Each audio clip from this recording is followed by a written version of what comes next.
আমি অ্যাডভোকেট গোবিন্দ প্রামাণিক, মহাসচিব, বাংলাদেশ জাতীয় হিন্দু মহাজোট। গতকাল বিকালে শেখ হাসিনার পদত্যাগের পরে এদেশের হিন্দু সম্প্রদায় মনে করেছিল যে তাদের উপর বিশাল একটা হামলা, লুটপাট, অগ্নিসংযোগের ঘটনা ঘটবে।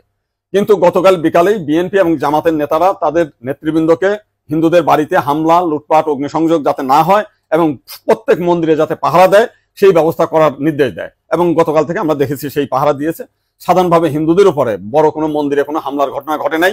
কিছু আওয়ামী লীগের হিন্দু নেতা আছে যারা বিভিন্ন সময় লম্পঝম্প করেছিল, তাদের বাড়িতে, শুধু হিন্দু বাড়ি না, মুসলিম আওয়ামী লীগ নেতাদের বাড়িতেও হামলা হয়েছে, লুটপাট হয়েছে এবং সামান্য কিছু সুযোগ সন্ধানী এলাকা ভিত্তিক তারা কিছু সামান্য মন্দিরে হামলা করেছে, সেটা ব্যাপক বিষয় না। কিন্তু আমরা দেখলাম যে ভারতের রিপাবলিক এইটাকে নিয়ে ব্যাপকভাবে রুমার ছড়াচ্ছে, নানান কিছু মিলে উদ্ভট কথাবার্তা বলছে। এবং আজকে দেখলাম শেখ হাসিনার নিয়ে তারা কাহিনী তৈরি করছে, বঙ্গবন্ধুর স্ট্যাচু ভাঙছে, সেটা নিয়ে তারা খুব দুঃখে সাগরে ভাসছে।